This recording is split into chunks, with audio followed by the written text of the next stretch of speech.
PathSig is super excited to host this Networking 101 session.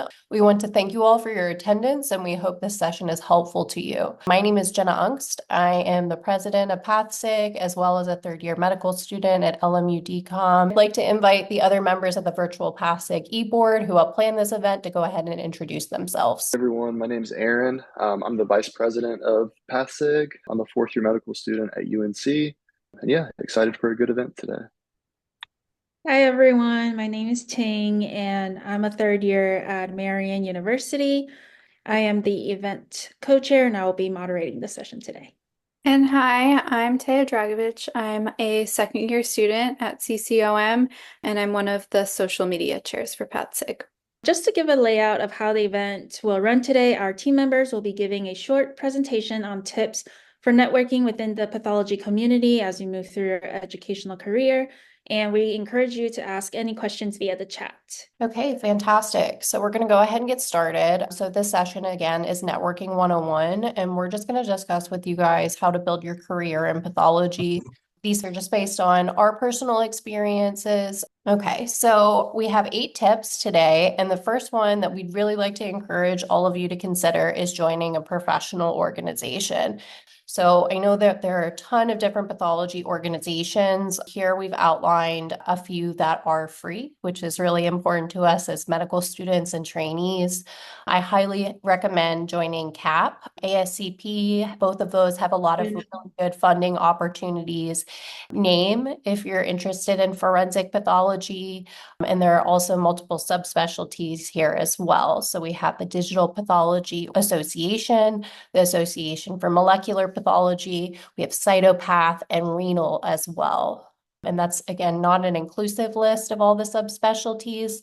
Some of the other ones are paid. These professional organizations are really a great resource for medical students to get in touch with the pathology community. The kind of big ones are the American Society of Clinical Pathology and College of American Pathologists, CAP.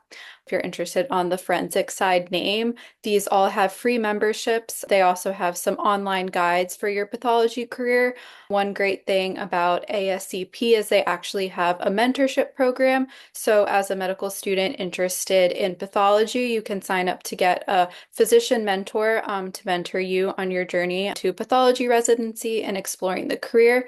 You can also get discounted conference registration, and sometimes free registration is available for students. So we'll talk about that a little bit more, but that's another great networking resource.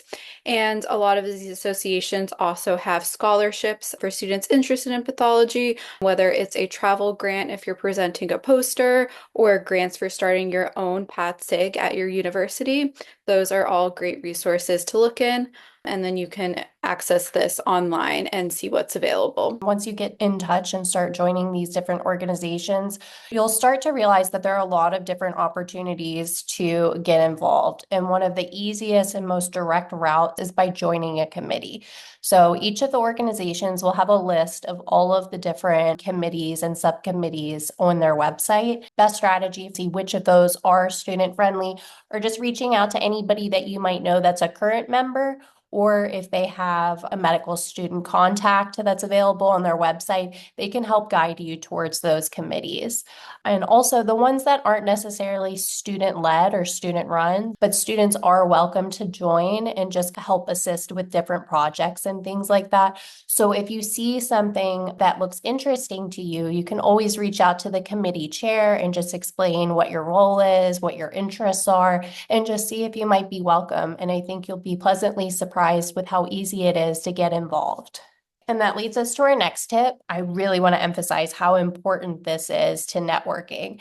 So one of the biggest mistakes that I see a lot is when you go and you meet somebody telling them how they can help you. If we flip that around and we tell them who we are and how we can help them, I think that is much better received. And that's a really good way to go ahead and prove yourself early in your career and use some of those soft skills that you've already established, maybe in other training pathways, other jobs. You can help go ahead and just establish yourself in more of an informal way.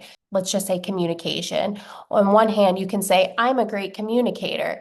But whenever you go in and you are actually using that skill, it can help you really market yourself as a professional. Moving on, we've got our next tip, which is to either join or start a pathology interest group.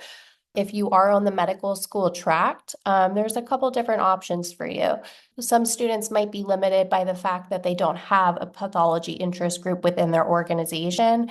And we threw together a couple of quick, easy steps to help you get started. If you are interested in starting a group at your organization, the very first thing you're going to want to do is take a look at your organization's policies and just see what different forms they want you to submit, who you need to reach out to, and just making sure you're following the rules and regulations. The second is you're going to want to identify who your inaugural executive board is. So go ahead and finding a group of fellow students that are willing to support you and have different skills that you might not have.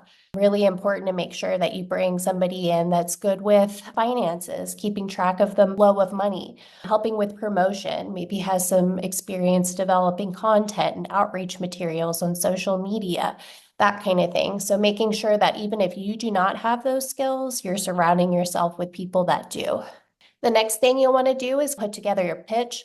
So throughout this presentation, if you see something written in purple, those are links. So you should be able to click on that and it'll direct you to some examples. So here I hyperlinked our presentation pitch from LMU DCOM when we established a group a couple of years ago. And so that's just going to be what you'll show the school, other students, perhaps the Student Government Association, to help them see what your mission statement is, who your e-board is, and what you're proposing to do with your group.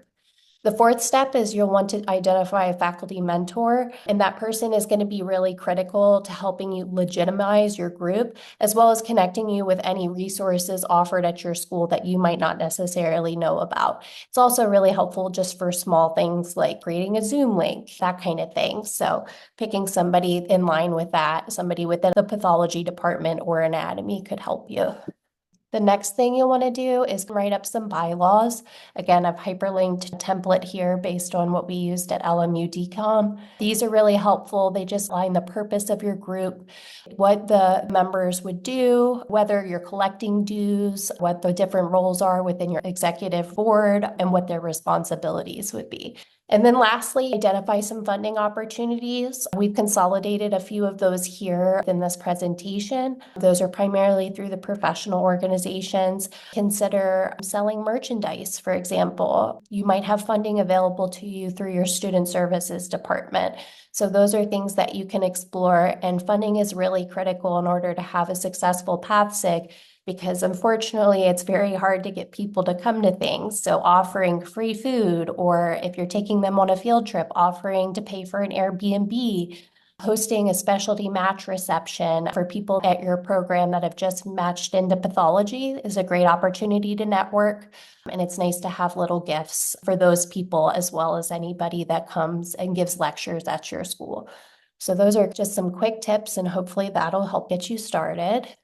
If you are interested in starting up a pathology group, some examples of events that you could host in order to gain some interest in your own medical school, you could host research presentations from faculty within your institution or without your institution to get speakers talking about different subspecialties, projects they're working on, or their experience within the community serving as a pathologist. Another common event is pathology-related content and board review. So as we're getting ready for our board prep, hosting those kind of informational sessions that could apply to a broad range of medical students, maybe outside of just the pathology community. Again, about the field presentations, bringing in different pathologists to talk about all the different subspecialties available within pathology. You could also host something like a monthly journal club to get together and talk about recent advances in different fields in pathology and get more experience within research in the field. Also, another option is to do an autopsy conference. Two other events could be a mock tumor board or a specialty match reception, as Jenna had mentioned previously. And here are just some funding opportunities. So if you do want to take the step and try to establish a Path SIG at your own university, there are a few awards available through the professional organizations. So CAP has a few, and then there's also the ASCP interest group grant, as well as some other options that we've listed here. And then you could see what you need to submit for that in order to gain some financial support for your group in the future. All right, this is our next point. Be interested in other people. I think this is good advice, not just for networking within pathology, but when forming all relationships. People generally tend to like to talk about themselves. So showing interest in their work and really who they are outside of pathology is really important. So in general, pathologists are welcoming and love to talk about their job, very passionate about what they do. So showing interest in whatever field of pathology they're in is a great way to network. Active listening is important. Make sure that you read the room, and really making people feel important is good. So focus on that. Always have a growth mindset. Practice going outside of your comfort zone. Reach out to people. Like I said, pathologists are generally very welcoming. So reach out to people and try and get to know them is a great way to make connections. Always maintain professionalism when you meet with other pathologists or residents. And like I said, reach out. The worst thing they can say is no, and it's a great way to build connections. From my personal experience, I think it's great to connect with residents. That's something that I did early on at my institution. And it's a great way just to get to know them as people, get to know how they are as a group, the pathology department, and you make friendships that way, and they often invite you to certain things like different events, conferences, and it's just a great way to connect and kind of get a shoe in that way. I'd like to just add one thing to that. So I think whenever you're engaging with people that you're not familiar with, it is super nerve-wracking. And we are all very familiar with that feeling, especially, you go to a conference and you look around and you don't know anybody, or, you do join a committee, or you show up to a meeting and you don't know anyone. And the biggest thing here that we're really wanting to emphasize is, again, that it's okay to fail, and it's all about just hanging in there. So for every 10 no's, you'll get one yes, and that one yes has the opportunity to really change your career trajectory for your benefit. So just hang in there, and again, try to read the room, read the dynamic of the social situation, find find some common ground to talk about, whether it's something that's going on in the event or in the field, and just align yourself with those people. Those are fantastic points. It kind of goes along with identifying a mentor. So I like to think about networking as making new friends, professional friends, and it definitely is the case for finding a mentor. And some of the ways is through your school faculty or through mentorship programs that I previously mentioned, through the ASCP, and Match to Path also has a mentorship program that medical students can utilize. Other ways I found very, very good, like success rate, is recent graduates. So they're just more receptive, especially if you come from a smaller school and there are only like 8 people that match into pathology ever. And they really want to help students who are interested in pathology, and they will meet with you if you're in the same town. That is a great resource. So please look into your alumni associations, and then also through social media. So if you are on Twitter, X, LinkedIn, Instagram, a lot of times if you just start engaging with the content, and then people start to follow you back, and then you can private message them to say, hey, I am looking for a mentor, you will get some responses. And the same thing with research mentors. Now, this one might be a little bit more difficult. So I think the best way to go is go through your school's faculty first, unless you already had like research experience in the past and you come in with a set of skills. If you say, oh, I've already done immunostains in the past, and if that particular skill is something that a lab is looking for, then you can say, hey, I'm ready to hit the ground running. So that's a great way. I find it to be really good to talk to the local medical schools, and it might not be yours. Maybe there's another one in town, or if there's a biotech company that's in town and maybe they have some kind of research projects that'd be perfect for you. So you never know, you just have to reach out. When you're networking and like meeting people and finding a mentor, I think this is a great way to share your contact with other people. So if you go to this link, you can create a QR code complete with your name, contact information, your personal website if you have one. And then all people have to do is scan your QR code and they can add your contact information and they already have everything about you. So here you can see that you can add your name, school you go to, and then for the website, I like to add in like my social media links if you have one. And then that way they have your contact card. All they have to do is click through. You can also add a link to your CV if that is more what you want to do instead of going the social media route. But this is just a very, very easy way for people to get your contact information and be able to connect with you. If you meet them at conferences or if you just meet them at random places, I have met people when I attended my swimming class, actually. That's how I met one of my mentors, is we were both taking an adult learn to swim class. And I said, oh yeah, I'm interested in pathology. And she was like, well, I'm a pathologist.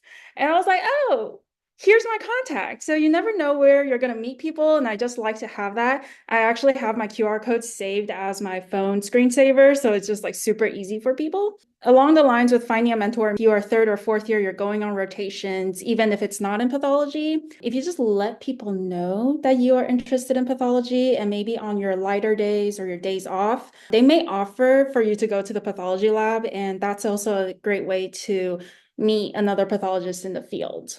This is another tip that we threw in, and really like to encourage you all to do a little research on your own after the presentation. There are several different resources with helping develop an executive presence, which is really just coming in with a sense of confidence and leadership capabilities and feel comfortable advocating for yourself and others. It's something that can be learned and it doesn't come to a lot of us naturally. So a few different resources if you're really looking to help refine your professional presence are LinkedIn Learning. They do a free membership. I think it's like a 30-day thing, but they do have quite a few different courses that you can work through that might take you an hour. And TED Talk are another great way. I think there are a lot of ancillary options to help learn some of those skills. Okay, so our next tip here is to expand your network on social media. That's just kind of the day and age that we're in right now. And I know a lot of people, especially in pathology, we're very shy. We're not necessarily super used to putting ourselves out there. And even if you don't want to go viral, right? Even if that's not your goal, there are still a few things that you can do while you're going through the application process, whether you're trying to match into a residency or a fellowship, that can help make you more competitive. So starting off, there are quite a few different platforms. We've just listed a few right here. Out of all of these different platforms, it's really important to pick one that meets your immediate goals. If you have all of these, it's great, but they're very time consuming and each platform has a different goal. So if you're going to pick just one, I would highly recommend LinkedIn. And we'll talk about this again a little bit more later. But LinkedIn is the #1 way that you can get plugged in with other professionals in pathology. Instagram is more widely used among the younger generation. So if you want to connect with residents and fellows or other medical students, Instagram is a good way to do that. Path Twitter has a huge presence. That's more so where people are sharing histo slides and that kind of thing. So it is a good way to connect, but I find that LinkedIn and Instagram are the big two just for more personal interaction. Facebook, TikTok, those are other options as well. Just depends on your preferences and who you're hoping to target. The second step we put down here is just committing to a privacy setting with your accounts, just identifying whether you hope to share all of the things that you're posting with either your private network, your friends, your family. You're showing them what you're eating that day or, how pretty the sky looks, being more suited for a platform like Facebook, where it's just friends and family. But if your goal with your account is to expand your network professionally, then you're probably better served to make that public. So it just depends on which platform you're utilizing and what your goal is with that account. Moving forward, as if you are creating a public account, what would you be doing with that account? If you plan on generating content, one of the big first initial steps, make sure you're identifying a need with your account. Highly recommend not just posting for the sake of posting. You're going to want to be able to clearly state what the goal is of your page, what your objectives are, and how you're going to get there with specific strategies. Once you've identified your need, you're going to align that need with your purpose. So all of the people in this room, it's to match into a good residency, it's to get a good fellowship, it's to have an amazing career. We need to find a need that works for us. To give an example, within this group, we're helping other medical students and residents, and by proxy, it's a networking opportunity, right? And so we're finding a need there within the interest group community. And there are many other needs that are not being met right now that could certainly be filled by some of the people right here in this room with your specific expertise. What are you hoping to achieve? Are you sharing information? Are you hoping to network with your account? Are you hoping to establish brand recognition? Are you hoping to interact with employers and potential educators? Are you sharing your personal accomplishments? These can differ depending on your platform. So then you're going to want to identify your audience. And so a lot of times when people establish a social media account, it's like, okay, who are we hoping to reach? And usually the answer is everybody. But unfortunately, everybody is often too broad.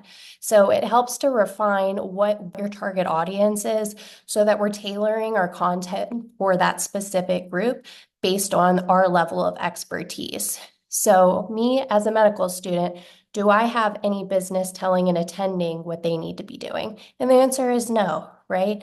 But I feel as a medical student that I am well suited to give other medical students and pre-med students kind of some general tips and advice, right? And that's something we want to keep in mind whenever we're providing that information. Who is our audience and where is our level of expertise lie? So whenever you're developing your goals and objectives, one really good strategy to keep in mind is making sure those goals are SMART goals. That means that they're going to be specific, they're going to be measurable, and with social media, that's easily achievable with analytics, that it's an acceptable or achievable goal, that it's something that fulfills a specific need, that it's realistic, and then it's time bound. So it can be something that's accomplished 1 year, 2 year, 3 years from now.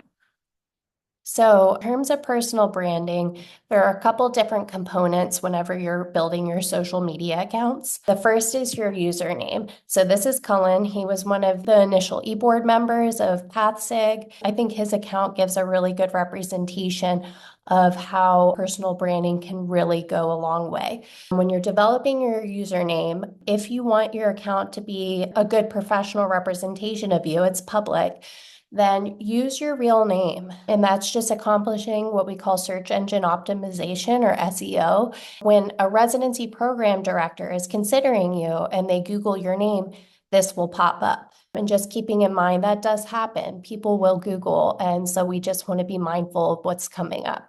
The second tip is developing your professional headshot. So we want to make sure that these are optimized for mobile use.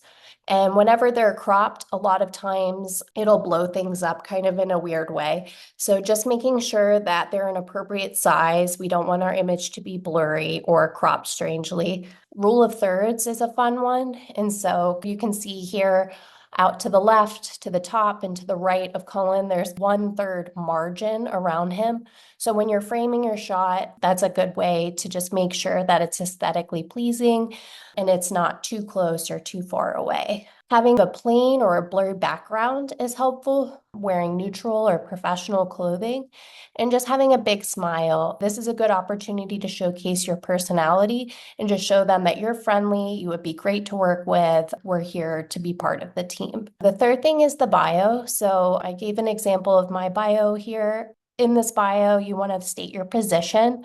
So here I'm a medical student. If you put into the search bar of Instagram, you look for medical student, eventually they'll pop up. Put your location. So that's helpful whenever people navigate to your account. If somebody goes to my account and they come across my content and they're in the Atlanta area or they're in Tennessee, I want them to say, oh, okay, like this is somebody I could potentially collaborate with. So that's helpful. Keywords are really helpful to use as well. So again, if somebody puts that into the search bar of Instagram or in Google, this will help my account pop up. And this again leads back to the search engine optimization. We want to include a call to action. So here I have a link to Path SIG as well as a link tree with different resources that I'm hoping to share. And I think a couple of things to consider. Any accounts that you tag in your bio are potentially things that people will navigate away from your page to go to. So don't overutilize hashtags or other accounts in your bio because it will detract away from what you're hoping to share. Another thing that you can include, so you go to all these like tips and tricks and they're like, oh, share your personality. Well, how do you do that in like 250 characters or less? And one way I really like to do it is with emojis. So those are a fun, creative way to get different aspects of your personality across in a very short and concise way.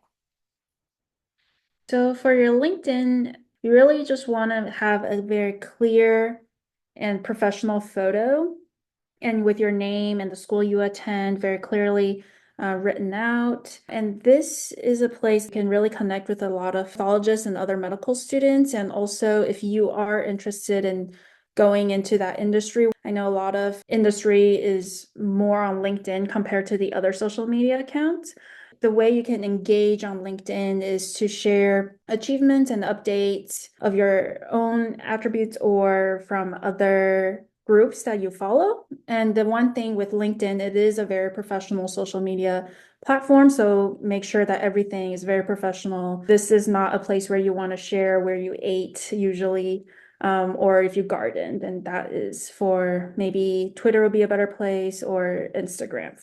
So a couple of things you want to keep in mind whenever you're developing your content. The first is consistency, and that can go along with posting. You can monitor your analytics and see when your followers are online and schedule your posts so that those do come out during periods of peak activity. There's no magic number on how many posts that you should send out. Some places will tell you it's daily, sometimes weekly, sometimes 3 times a day. But at the end of the day, I think everybody in this room is busy. We're all busy professionals. And at the end of the day, I think that it's just a matter of trying to do the best that you can with it. So for me personally, I'm much more active on Instagram, but I will go onto Twitter every couple of months and repost something I think is interesting or inspiring. That way, just trying to keep in mind if somebody is going to Google your name, what's going to come up. And a lot of those things that you retweet or you reshare, those will come up. So just trying to stay relevant and active, at least occasionally. Another thing is just staying consistent with your branding. So that goes along with fonts, colors, sizing. If you're representing a group, just making sure that you have a logo. And then you'll want to stay consistent too. So sometimes it's helpful to use your same profile image on your different professional accounts, just trying to create a little bit of consistency there. And then just trying to maintain visual appeal with your content. So a lot of times whenever you're editing content, it is helpful to pull up your Instagram feed or whatever platform that you're working with and just compare the posts that you're working with to your feed to make sure that they're cohesive and they make sense. And then we can kind of just go into content types just briefly. Talked earlier about how most users use their mobile device for accessing social media. So making sure that we're optimizing our content. There's about a 1-inch buffer zone. And again, this goes along to Cullen's image earlier, or if you're editing content on a resource like Canva, there's a 1-inch buffer zone around the center of the image. And you're not going to want to put any focal content, any text, any focal imagery outside that buffer zone, because when you upload it to your social media account, it will zoom everything in and it'll crop your content out, which kind of just takes away from the visual appeal of your feed. There are a couple of different types of content that you can generate. You can do images or multiple images in the form of carousels. Ideally, if you're generating that type of content, square is the way to go. Honestly, if you're going to pick any dimensions whatsoever and you're not optimizing for different platforms, just pick square. I've hyperlinked here a couple of different resources. So Canva, I highly recommend. It makes graphic design and presentation generation very easy, also very inspiring with some of the different templates that they have. Grammarly is also a really good option.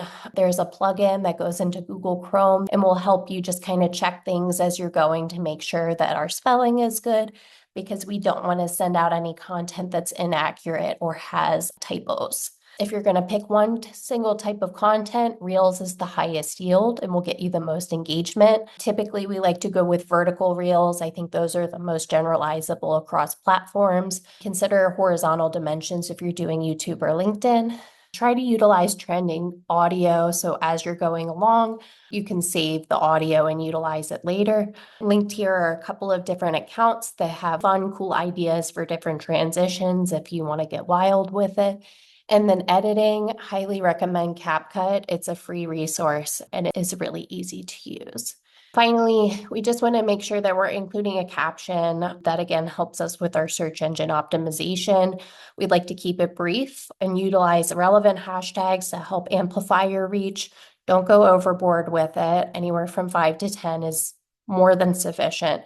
And then try to include a call to action, a link, something for people to sign up for, ask a question, something where people can engage with your content. Just some quick rules of thumb whenever you're posting. There are quite a few different accounts in pathology. Some can be more positively received than others. As we're kind of earlier on in our career, I think it's really important just to understand how our content is being perceived, just so that we're not alienating any potential career opportunities. So this is a kind of a nice little acronym called PAUSE. So pause before you post. Is your content positive?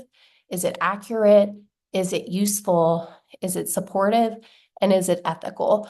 And if it gives you pause, just don't post it. It's not worth our careers to share a specimen that's super cool, but the family is litigious, for example. So again, post or not to post. These are some good guidelines to make sure that you're contributing to the overall wealth of knowledge. Just wanting to make sure our content is valuable, is aligning with the goals that we outlined initially, that we're selecting the right platform, that it's respectful to our patients, even though we're not having as much direct patient contact. Even if we're posting autopsy content, those are still our patients. So we want to be respectful to them and their next of kin. Making sure that it's necessary, that it's not excessively self-promoting, that it's in line with our personal brand, that it's representing us as professionals, that it's not being misperceived, and again, that it's not being used against us. So these are a couple of examples of controversial content. Keep in mind as you're generating your content how, again, these things might be perceived. Case studies can be controversial. We want to make sure we're going in line with HIPAA and our personal and professional ethics, and we're not violating any organizational policies. And just because something is in line with those policies doesn't necessarily mean it might not be problematic. A family member sees a specimen and they believe that is their uncle's liver, for example. That could still have ramifications. We just want to keep in mind if we are generating educational content, especially those that are posting specimens or case vignettes, that we're making sure we're sufficiently de-identifying those, we're delaying our posting, and we're using vague language so that family members aren't able to pick out those things. And then when in doubt, just don't post it. I try to stay away from case studies and specimens specifically. I think histology is usually much better received, and then you just kind of circumvent that entire issue. Another issue with gross specimens, I think, again, going back to who our audience is, what are we trying to achieve here? Sometimes people will look at these things as more of a shock value, but our goal is education, and we just want to make sure that all of our content is in line with that. We're making sure we're getting the sufficient consent to post that type of thing. We also want to make sure we're not posting anything that's misleading. Sometimes our best intentions to share the best information isn't always the most accurate. Even if we're posting information that comes directly from a publication or a textbook, those might be taken out of context, or they might not be accurately representative of what is actually going on in practice. If you have somebody that you can trust and is willing to look over an informational video or a post for you and attending, definitely make sure you do that. We just need to make sure that we stay in our lane with the type of content that we're presenting as well. And so that way we're not rubbing any of our attendings or future bosses or educators the wrong way. And then making sure we cite all of our sources. Things we want to stray away from. We don't necessarily want to post negative opinions on social media. We don't want to provide too much information about health struggles or relationship problems, things like that on our professional social media. Obviously, that differs for our personal, private social media. We want to make sure that we're avoiding the use of profanity. Regarding politics and religion, it just depends on who your audience is. This is just for your reference. There was an article put out by Drs. Crane and Gardner that gave just some best practices whenever you're posting content to social media. So that's just for you all to go back to help you de-identify cases. Okay, so another thing that we wanted to touch on is the concept of social media as an information outlet. So this is whether or not you decide to choose to use social media to have a professional presence for yourself. Either way, you can still use these platforms as a way to access information about the pathology community. So this can look like following the professional organizations such as CAP or ASCP, and they often post if there's a conference coming up, if there's a scholarship opportunity for medical students, and this is just a good way to get those real-time posts if there are things that have deadlines that you might want to apply to. This is a good thing to keep tabs on, and this is on platforms like Twitter and Instagram, for example. A lot of residency programs also have accounts. Sometimes they post a day in the life of a resident to get a little bit more idea about how each program looks. And then also when it comes time to match season, this has been really big in the open houses. So programs will post when they're putting on events that are open to applicants, and you can just kind of keep tabs on what's going on. I just included some hashtags here. So hashtag Path Twitter that we were talking about earlier. Look at posts to have that pathology content. Also, hashtag PathMatch25 has been used for this match cycle, and just keeping tabs on content that are tagged this way that you might be interested in and might be something that could possibly help you with your career. And another thing that we wanted to touch on is how to expand your network with other pathologists and pathology applicants when you are going through the match process. So one example of ways that previous applicants have done this is to post about yourself on Twitter. So you would include a hashtag such as hashtag PathMatch to whatever year you're trying to match. You could include additional hashtags such as hashtag Path2Path to gain visibility within the pathology community. Things to consider here is to include whatever picture you included for your actual application, just to make sure that everything is consistent. And this is also a great way to maybe add some personality into your post. Just add a brief professional fun fact about you. You could add a simple emoji at the end just to add that little bit of personality. And in terms of specifically posting this to Twitter, you kind of do this around August or September, just before submitting your application for the match. And we also touched on this, but attending conferences as a medical student is another great way to get in touch with the pathology community. So this can be like if you do have a research mentor and you can submit a poster, that's one great way to go. You can also just attend if there is a conference that's maybe in your location, so you don't have to travel, because a lot of these conferences are free for medical students to attend. And this is a great way to network, to go to the poster hall, see kind of what resources and research you're interested in.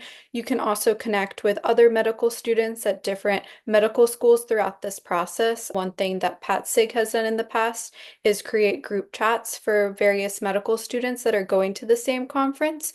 So you have that built-in networking opportunity and be able to learn from each other. Also, a lot of times at these conferences, there will be various socials for different topics. So if you're interested in one certain specialty, there might be a specific social for that subspecialty that you might be able to get access to. And again, just being in the same room as people that are interested in this content and are leading figures in the field is great experience. And I just want to add one more thing about attending conferences. So we mentioned the College of American Pathologists conference and then the ASCP as well. Keep in mind that you can also attend other conferences that may not be pathology specific, but other pathologists might also be there. So for example, like hematology, oncology conferences, they work with pathologists a lot. If there's one in your local city that you live in, you can attend those too, and you will meet a lot of pathologists that are willing to connect with you as well. So the last thing that we want to touch on before we conclude the session, I've gone over a lot of things that you can do to help put yourself forward and help develop your professional presence. But all of these things considered, we really want to make sure that we are not burning ourselves out, which is very easy to do in this profession. And one of the best rules that I've come across so far is one of the many rules of threes. And this was told to me by a mentor several years ago. And I'll be honest, I didn't listen. And, it took me some time to figure it out, but this is something that's really helped me manage priorities. So you want to pick 3 areas of your life to prioritize, and that's all inclusive. Are you a parent? Are you looking to grow your pathology career? Are you looking to do research? Are you looking to do social media? Try to pick 3 things to do really well, because the broader that you spread yourself, the more likely you are to burn yourself out. And this is more of a marathon rather than a race. When we're putting ourselves out there on social media, it's very tempting to check your analytics, how well your posts are doing every 2 seconds. Go check and see how other people are doing. And before long, you'll find yourself comparing yourself to others. And that can go further than social media. Talk to your friends or other colleagues, and they're getting interviews here and there. And then it gets to be this very toxic cycle. And it's just important to kind of acknowledge when we find ourselves doing that and just trying to prevent that the best that we can. Be sure to ask for help when you need it. It is not a sign of weakness to need help. We are all human beings, and we have, in pathology especially, a great community of people that are willing to support you. So just reach out and ask for help if you need it. Making sure that you establish professional and personal boundaries. This is very important, especially if you are around people that maybe don't understand what you're going through in medicine. So just making sure that you try your best to say, hey, I have 1 hour to be in this meeting, or I'm able to give you 1 post once a month for the next 3 months or something, just to make sure that you're not overextending yourself. And then just being sure that you're surrounding yourself with a network that supports and inspires you, rather than keeping people in your inner circle that are bringing you down. That's also goes along with the boundaries thing. Just be realistic about your schedule and your ability to commit. Try to avoid overcommitting yourself. When you overcommit, unfortunately, sometimes that sacrifices work product. And so just trying to make sure you're doing a couple of things really good rather than a bunch of things not as well is a really important thing to help build yourself professionally. Be willing to admit whenever you make mistakes. You're all human. And then if you're in a toxic work environment, just make a plan to professionally exit. There are a lot of resources out there that can help guide your path towards that. So just keeping all of those things in mind.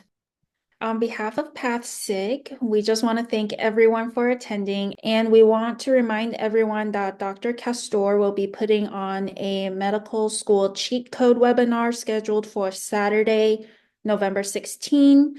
So this goes out to all the students who are pre-med, or if you know of anyone who wants to be applying to medical school next year, or even if they have already submitted their applications. Registration for that webinar is now live on the events and webinar section of our website at virtualpathsig.org.